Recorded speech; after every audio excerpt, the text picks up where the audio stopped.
आज की प्रसारण में आ रहा है। मैं सिद्ध कार्य की गवाही देता रहा हूँ हमारे प्रभु यीशु मसीह का संपूर्ण किया हुआ कार्य उसका। वो परमेश्वर की इतनी महिमा करता है कि पापों के लिए एक ही बलिदान पूरे समय के लिए ठहराया गया है। तो अब हमें पाप के प्रति संवेदना नहीं होनी चाहिए। हमारी यहूदी अंतरात्मा नहीं होनी चाहिए जैसे उनकी थी पुराने नियम में। हर वर्ष उन्हें बलि देनी पड़ती है क्योंकि ये कभी भी संपूर्ण बलि नहीं होती, इसलिए उनकी संपूर्ण अंतरात्मा नहीं होती। एक कारण की हमारी सिद्ध अंतरात्मा है वो ये क्योंकि हमारी सिद्ध बलि है। जी हाँ, सिद्ध बलि। संसार की दृष्टि ना बने, संसार की तरह व्यवहार न करें, लोगों को हिकारत की नजर से ना देखें जैसे संसार देखता है उन्हें। चलो उन्हें ऊपर उठाएं, चलो उनके मित्र बन जाएं और सबसे बढ़कर अपने जीवन और वचनों से इसकी घोषणा करें। कई बार लगता है परमेश्वर दूर है और हमें महसूस होता है कि हम विश्वासी नहीं हैं। ऐसा समय होता है जब हम निराश महसूस करते हैं, जब हम आनंदित महसूस करते हैं। ऐसा होता है जब हम उत्साहित महसूस करते हैं और कभी कभी हम बहुत ही अवसाद भी महसूस करते हैं। पर बात दरअसल ये है दोस्तों, भावनाएं भरोसे लायक नहीं होती हैं। परमेश्वर का वचन होता है और उनका वचन कहता है कि हम निकट हैं। तो हमें निकटता जानने की आवश्यकता है, हमें इसमें आनंदित होने की आवश्यकता है, हमें इसे अपने अंदर समाहित करने की आवश्यकता है।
आज पास्टर जोसेफ प्रिंस के साथ प्रभु यीशु मसीह के नाम की स्तुति हो। हम बलि का अध्ययन करते रहे हैं, खास करके पाप बलि।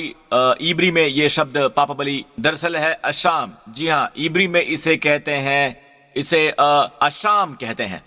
मैं यकीन से नहीं कह सकता कि इससे जो इंग्लिश शब्द निकला है वो इसी शब्द की एटिमोलॉजी है।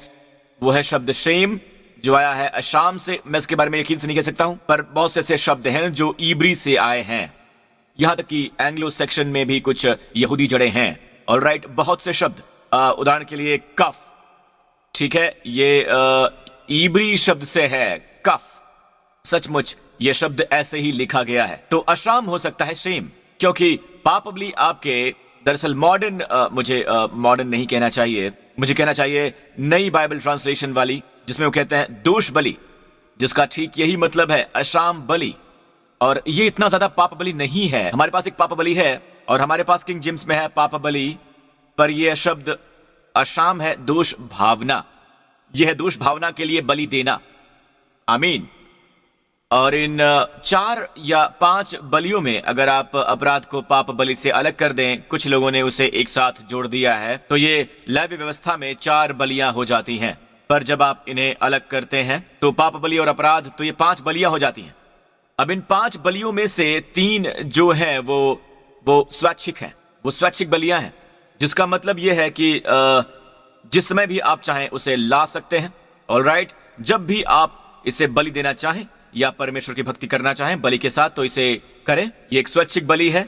ये कुछ ऐसा नहीं जो आप पर जबरदस्ती ला दी गई है, कुछ जिसे करने पर आपको मजबूर किया गया है, कुछ जो बहुत जरूरी है। ऑलराइट, ये 3 बलियां हैं, होम बलि यानी ओला, अन्न बलि यानी मिंका, और शेलामीन मेल बलि। ये सभी 3 बलियां जो हैं वो स्वैच्छिक हैं। अंतिम 2 या 1 अगर आप इन्हें एक साथ लाएं, पाप बलि या अपराध बलि यानी अशाम, ये बहुत ही जरूरी है। यहां अन्य जातियों की बात है। प्रेरित पौलुस यहां पर अन्य जातियों की बात कर रहा है।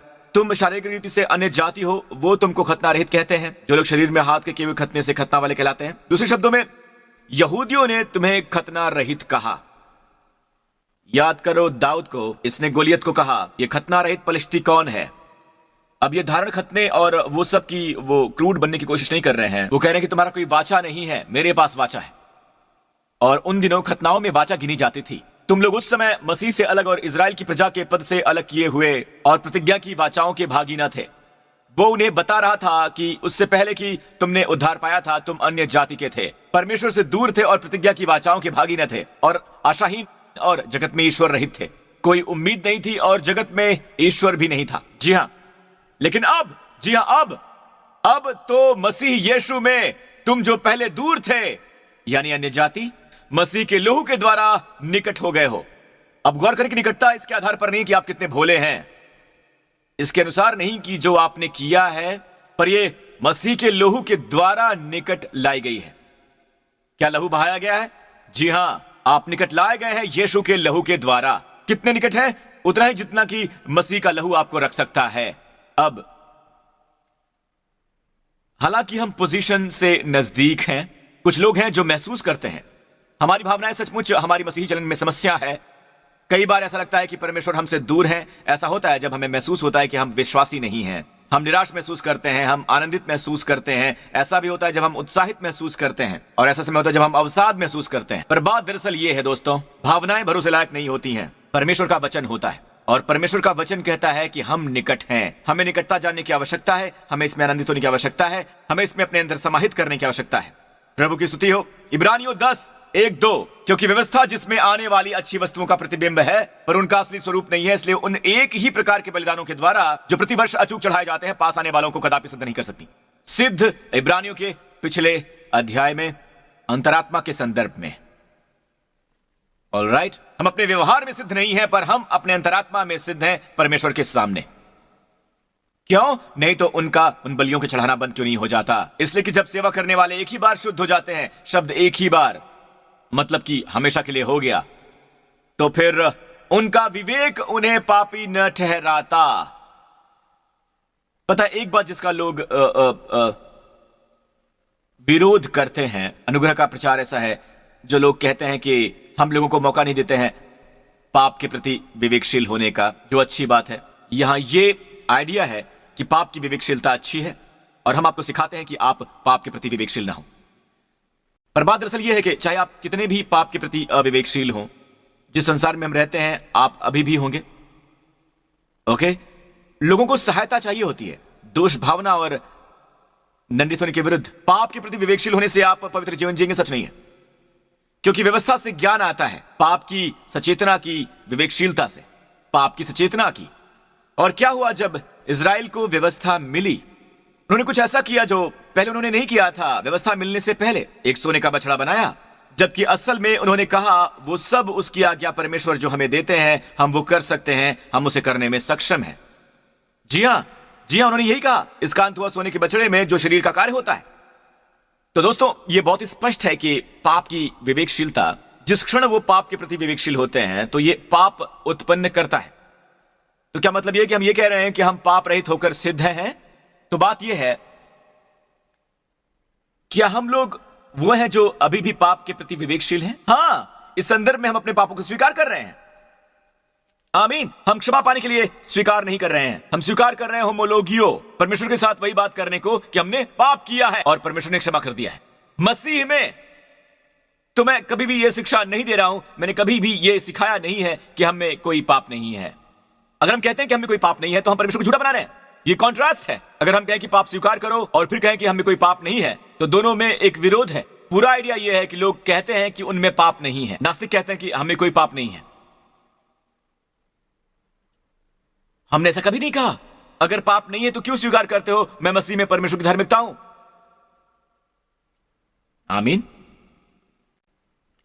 प्रभु की स्तुति हो। तो बाइबल कहती है, वो बैलों मेमनों की बलि साल दर साल, वो लगातार यहूदी बेली पर बलि दी जाती है। अगर यह कारगर होता कम से कम एक बार, तो भक्त या सेवा करने वाला एक बार में ही पवित्र हो जाता, उसमें भी पाप की कोई भी विवेकशीलता न होती। यह बाइबल है दोस्तों।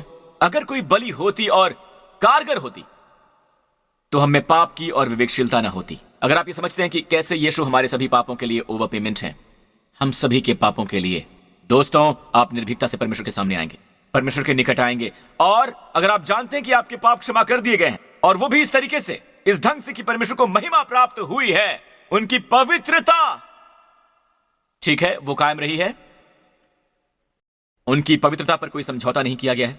असल में उनके पुत्र की मृत्यु में उनकी पवित्रता महिमा मंडित हुई है, क्योंकि व्यवस्था ने एक दंड वसूल कर दिया है। यीशु ने पूरी तरह उस दंड को भरा है, और परमेश्वर के सारे दिव्य दावे मुझ पर और मेरे परिवार पर धार्मिकता और पवित्रता के यीशु के लहू ने उसे पूरा किया है, उस सब को पूरा किया है। तो परमेश्वर, अब मैं इसे श्रद्धापूर्वक कहूंगा कि ऐसा जैसे वेदी पर लहू छिड़का गया हो, और यीशु कहते हैं कि क्या ये काफी है पिता? दोस्तों, ये काफी से कहीं ज्यादा है। परमेश्वर महिमा मंडित हुए, उनकी व्यवस्था काफी बड़ी हुई। यीशु ने कभी भी व्यवस्था नहीं तोड़ी, उन्होंने उसे पूरा किया। हम व्यवस्था के दिन नहीं है क्योंकि उन्होंने उसे पूरा किया, ऐसा नहीं कि उन्होंने इसे तोड़ा, उन्होंने इसे पूरा किया। क्या हम एक साथ हैं इसे समझने में?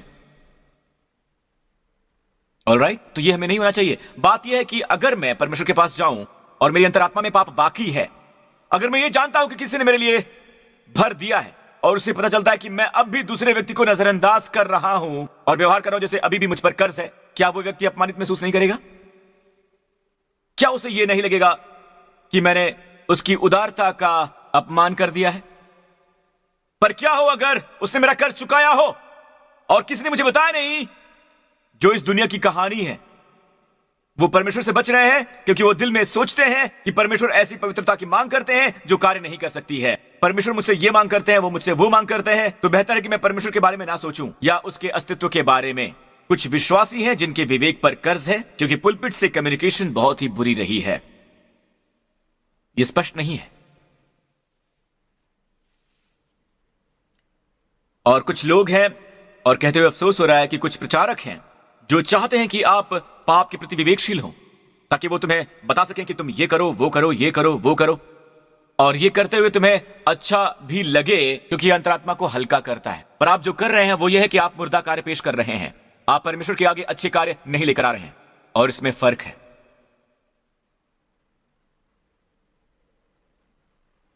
आमीन।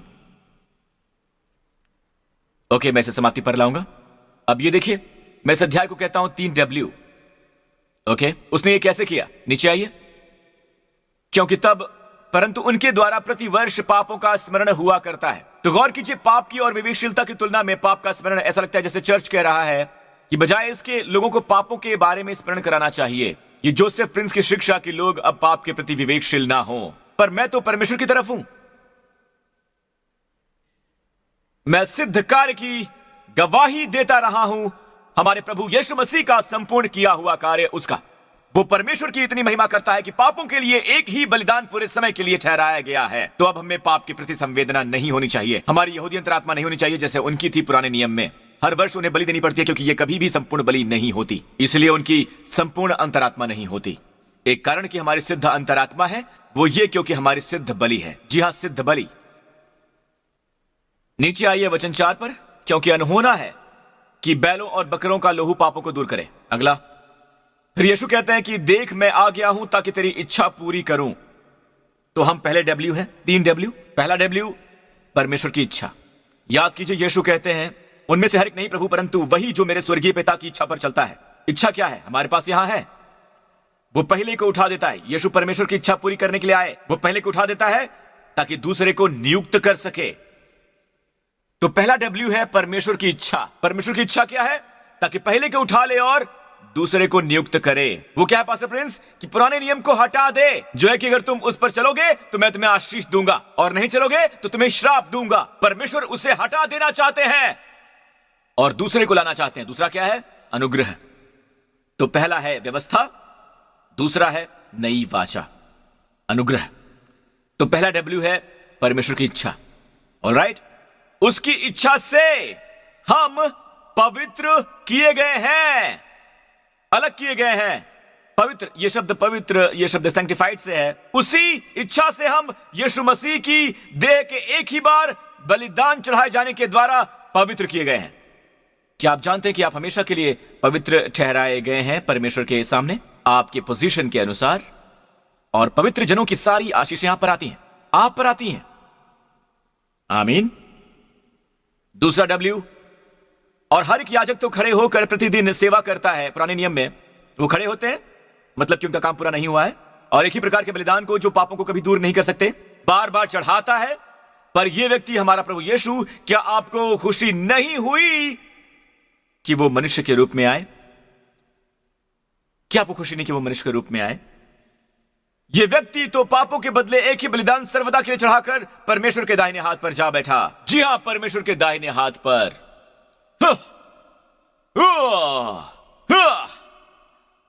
पूरा संसार ये वचन जानता भी नहीं है, क्योंकि कलीसिया भी स्वयं इस वचन पर पूरी तरह स्थापित नहीं हुई है। जानते हैं, यीशु बैठे नहीं। आज वो बैठे हैं पिता के दाहिने हाथ पर वो बैठे नहीं क्योंकि वो परमेश्वर के पुत्र हैं। वो हमेशा से रहे हैं, उस वजह से वो वहां पर नहीं बैठे हैं। वो बैठे हैं क्योंकि एक ही बार में हमेशा के लिए हमारे पाप निकाल दिए गए, हमेशा हमेशा के लिए। अगर आप स्मार्ट हैं तो आप भी बैठ जाएंगे, क्योंकि जब आप खड़े होते हैं वो बैठ जाते हैं, जब आप बैठते हैं तो वो काम पर लग जाते हैं। आमीन। ये उनके काम की शैली है। आप मसीह में बैठे हैं, प्रभु की स्तुति हो। जब हम विश्राम करते हैं वो काम करते हैं। ऑलराइट, नीचे आइए अंतिम W पर। और पवित्र आत्मा भी हमें यही गवाही देता है। पवित्र आत्मा की गवाही। तो पहला W परमेश्वर की इच्छा कि वो व्यवस्था को हटाए और अनुग्रह को लाए। नंबर 2 यीशु का कार्य, हमेशा पाप के लिए एक ही बलिदान, हम सब क्षमा कर दिए गए एक ही बार में, हमेशा के लिए। जी हमेशा के लिए। आमीन। अब तीसरा गवाही, तीसरा वाला है पवित्र आत्मा की गवाही। तो क्या आप त्रिपक्षीय परमेश्वर देख सकते हैं? क्या आप त्रिपक्षीय परमेश्वर देख सकते हैं? परमेश्वर की इच्छा पिता, यीशु के कार्य, पुत्र, अब पवित्र आत्मा की गवाही। पवित्र आत्मा की गवाही, सबसे पहले उसने कहा, ये ग्रीक का आइडिया था, ये वाचा, ये नई वाचा। ऑलराइट, कि प्रभु कहता है कि जो वाचा मैं उन दिनों के बाद उनसे बांधूंगा वो ये है कि मैं अपनी व्यवस्थाओं को उनके हृदय पर लिखूंगा और मैं उनके विवेक में डालूंगा। बाद में ये व्यवस्था है शाही कानून आजादी का, शाही कानून प्रेम का, पर ये नए वाचा के नियम हैं। फिर अगला वचन, ये सब कहने के बाद वो सब जोड़ते हैं और ये पवित्र आत्मा की गवाही है। परमेश्वर कहते हैं कि मैं उनके पापों को और उनके अधर्म के कामों को फिर से स्मरण नहीं करूंगा। और फिर कभी यहां बहुत ही सामर्थी इनकार है ग्रीक में। ये ना के लिए 2 शब्दों का इस्तेमाल है ग्रीक में, ना के लिए 2 अलग अलग शब्द हैं और ये उन्हें एक साथ में लगाता है। ये कहता है कि मैं फिर से तुम्हारे पापों को याद नहीं करूंगा, बिल्कुल नहीं करूंगा। ऑलराइट, हम अंतिम कुछ शास्त्रांशों से समाप्त करेंगे। नीचे आइए, जबकि हमें यीशु के लहू के द्वारा उस नए और जीवते मार्ग से पवित्र स्थान में प्रवेश करने का हियाव हो गया है।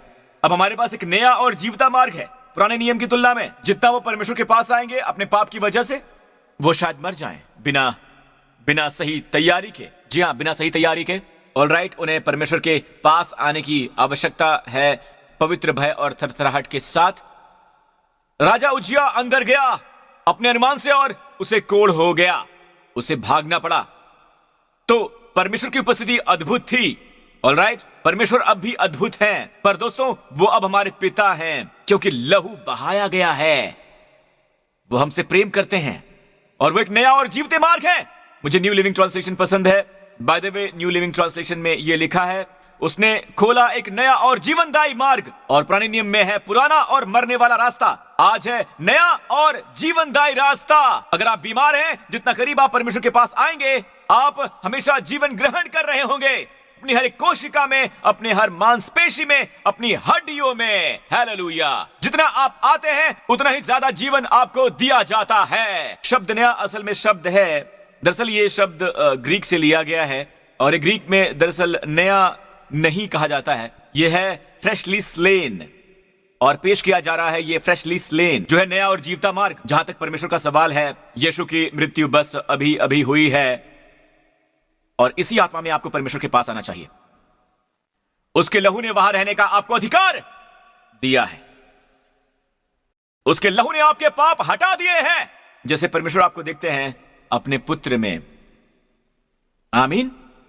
और इसलिए कि हमारा महायाजक ऐसा है जो परमेश्वर के घर का अधिकारी है, उसका नाम है यीशु। नीचे आ जाइए दोस्तों, चलिए करीब आ जाइए, करीब आ जाइए, करीब आ जाइए। हम सच्चे मन और पूरे विश्वास के साथ उसके पास आए। कोई और उपदेश है जो आपको विश्वास के संपूर्णता से कुछ कम देती है, तो मैं आपको बता रहा हूं, वो परमेश्वर की ओर से नहीं है। अच्छी शिक्षा, दिव्य शिक्षा, पवित्र आत्मा की शिक्षा लोगों को विश्वास की तसल्ली देगी। हो सकता है आप उद्धार पाएं, हो सकता है आप उद्धार ना पाएं। मैंने एक प्रचारक को एक बार सुना था, मैं नहीं कह सकता हूं कि आप उद्धार प्राप्त हैं कि नहीं है, मुझे यह भी नहीं पता कि मैं उद्धार प्राप्त हूं कि नहीं। तो उस पुलपिट से उतर जाओ दोस्तों, आ जाओ। आप परमेश्वर का अपमान कर रहे हैं। ये बातें लिखी गई हैं ताकि आप जान लें कि आपको अनंत जीवन मिल चुका है। आप पवित्र आत्मा के गवाह हैं। वो स्वर्ग के विचार के लिए गवाह बनकर खड़ा है, और आप कहते हैं मुझे विश्वास नहीं है। आप बिल्कुल यही कह रहे हैं, तो प्रचार करना बंद कीजिए।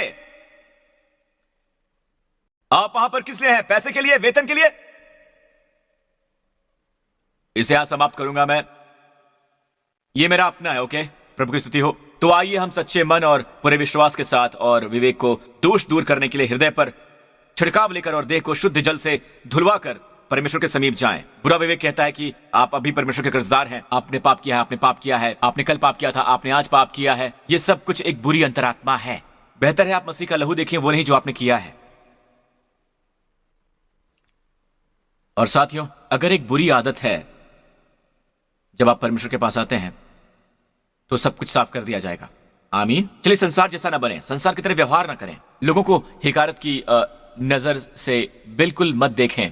चलो उन्हें ऊपर उठाएं, चलो उनके मित्र बन जाएं, और सबसे बढ़कर अपने जीवन और वचनों से इसकी घोषणा करें। आमीन। अपने जीवन में हमारे प्रभु यीशु मसीह का सुसमाचार, परमेश्वर आपको सजा देने के लिए तुले हुए नहीं हैं। वो आपको क्षमा करने के लिए हैं, आशीष देने के लिए हैं, आपके जीवन को बहुतायत बनाने के लिए हैं। आमीन। दोस्तों, अगर आपने यीशु मसीह को अपने व्यक्तिगत उद्धारकर्ता और प्रभु के रूप में स्वीकार नहीं किया है, तो इसी समय मेरे साथ ये प्रार्थना कीजिए। ये सबसे महान और महत्वपूर्ण प्रार्थना है जो आप कभी अपने जीवन में कर सकते हैं। आप यीशु मसीह को निमंत्रित करने वाले हैं कि वो आपके जीवन में आए। आप अपने स्वयं के प्रयास पर अपना भरोसा न रखें, बल्कि उनके संपूर्ण के विकार में रखें। इस समय आप जहां कहीं भी हो, आप अपने पूरे हृदय से ये प्रार्थना करें। कहिए, हे स्वर्गीय पिता, मैं विश्वास करता हूं कि आप मुझसे प्रेम करते हैं, और आपने यीशु मसीह को भेजा कि वो मेरा पर्याय बने वहां उस क्रूस पर। आपकी दंडाज्ञा, आपका दोषारोपण और सजा सभी पापों के विरुद्ध उन पर जा गिरे, क्योंकि वो मेरे पापों को उठाए थे। उन्होंने पुकारा, पूरा हुआ, क्योंकि मेरे पाप सब दूर कर दिए गए एक बार की और हमेशा के लिए उस एक बलिदान के द्वारा। धन्यवाद पिता कि तीसरे दिन आपने यीशु को मुर्दों में से जिला दिया, और यीशु मसीह आज मेरा प्रभु है, मेरा महायाजक है, मेरा उद्धारकर्ता है। धन्यवाद है पिता। इस दिन के बाद से मैं बहुतायत का जीवन जीऊंगा। यीशु के नाम की महिमा हो। यीशु के नाम पर और सब लोगों ने कहा आमीन। अपने पांव पर खड़े हो जाइए, अपने हाथ उठाइए और इस सप्ताह को हल्के में मत लीजिए। हमारे प्रभु यीशु के नाम की स्तुति कीजिए। इस आने वाले सप्ताह प्रभु आपको इब्राहिम की आशीषों से और व्यवस्था विवरण 28 की आशीषों से आशीषित करें। प्रभु आपको सुरक्षित रखें, सलामत रखें, आपका बचाव करें हर खतरे से, हर हानि से और दुर्घटना से। आपको सलामत रखें, आपको बचाए रखें हर संक्रमण से और हर बीमारी से।